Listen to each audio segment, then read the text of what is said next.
back to our channel. This is Pumpkin. And this is Cupcake. And today we are reading Arendelle Adventures. The story from Frozen. The kingdom of Arendelle was a happy place located next to a deep fjord.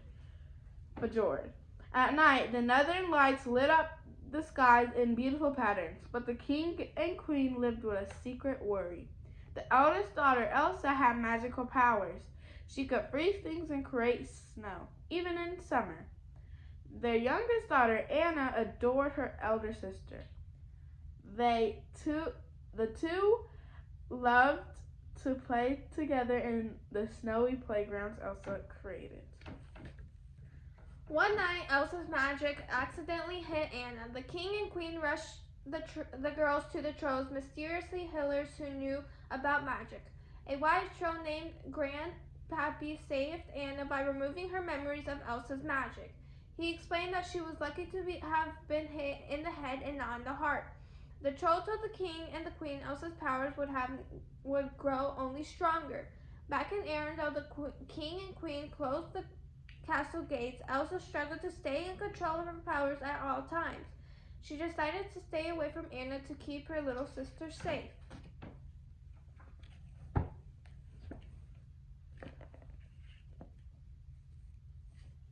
The years passed. Elsa stayed inside where she could hide her magic. Then, when Anna and Elsa were teenagers, their parents were lost at sea. The sisters had never felt more alone. Elsa could not keep the castle gates closed forever. On the day of her coronation, her subjects were invited inside to celebrate. Anna was thrilled at the chance to meet new people. She had barely stepped outside when she met Prince Hans of the southern island. Anna and Hans liked each other right away. At the coronation ball, they danced and talked all night. Then Hans proposed to Anna, and she accepted. But when Anna and Hans asked Elsa to bless the marriage, Elsa reacted angrily. "How can you marry someone you just met?" she asked Anna. Anna couldn't believe her sister. "Why will you shut me out? Why are you so afraid?" Anna cried. As Elsa fought with her sister, she lost control of her magic. Ice shot out of her hand. Suddenly, all of Arendelle knew her secret. Panicked, Elsa fled into the mountains. High above Arendelle on the North Mountain, Elsa let her powers loose. For the first time, she could truly be herself. She created worlds of snow and ice, and even an ice palace. Far below, ice and snow covered Arendelle.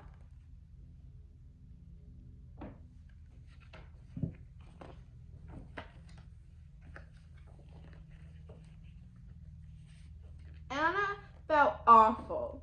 Leaving Hans in charge, she went after her sister. As Anna trekked through the forest, she lost her horse. Luckily, she met an ice harvester named Kristoff and his reindeer, Stephen. The two agreed to help her find Elsa. High in the mountains, Anna and Kristoff came across a dazzling winter wonderland, where they met a living snowman. "I'm Olaf," he said. Anna realized that Elsa must have created him. She asked Olaf to lead them to Elsa so she could persuade her to bring back summer. Olaf loved the idea of summer and happily led them to Elsa's palace.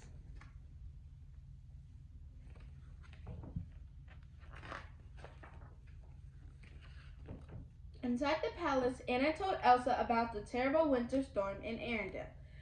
"It's okay, you could just unfreeze it," Anna said. But Elsa didn't know how to stop the snow. Frustrated, she cried out, "I can't!" An icy blast shot across the room and hit Anna in the heart.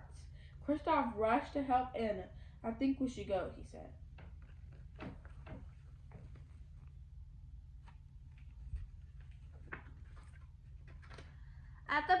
out and Kristoff noticed Anna's hair was turning white.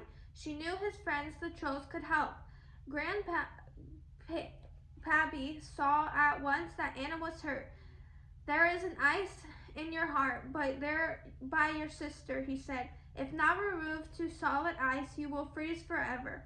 Grandpappy explained that only an act of true love could thaw a frozen heart. Anna knew Hans was her true love. Maybe a kiss from him would save her. Anna, Kristoff, Sven, and Olaf raced back to Arendelle to find him. But Hans was not in Arendelle. He had set out to look for Anna. When her horse returned without her, Hans and the search party arrived at Elsa's palace. The men attacked Elsa and she defended herself. Suddenly, one of the men aimed a crossbow at Elsa. Hans pushed it aside and the arrow hit a chandelier.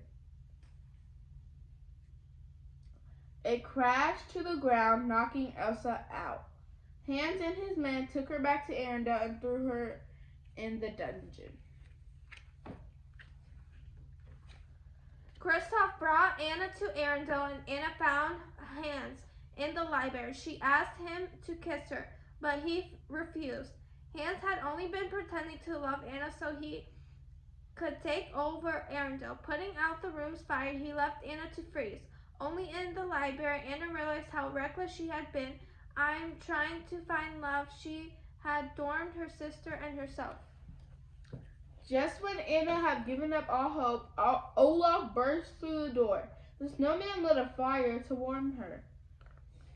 Anna worried that the fire would melt Olaf, but the snowman didn't care. "Some people are worth melting for," he said. Olaf backed away from the fire and looked out the window. He saw Kristoff riding back toward the castle on Sven. The snowman realized that Kristoff loved Anna.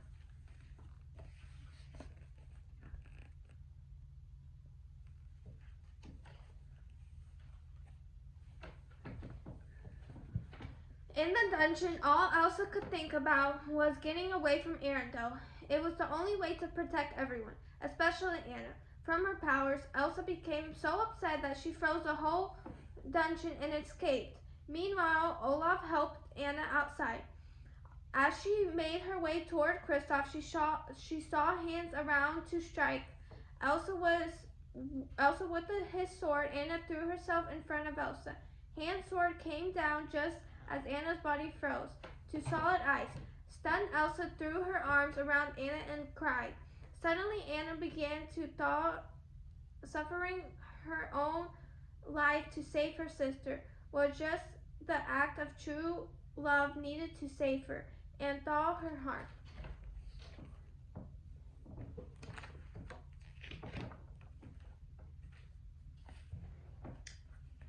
Elsa realized that love was the answer to controlling her power. She happily ended the winter storm. With summer restored, Arendelle returned to normal.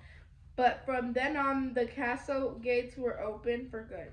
For the first time in a long while, Arendelle was a happy place again.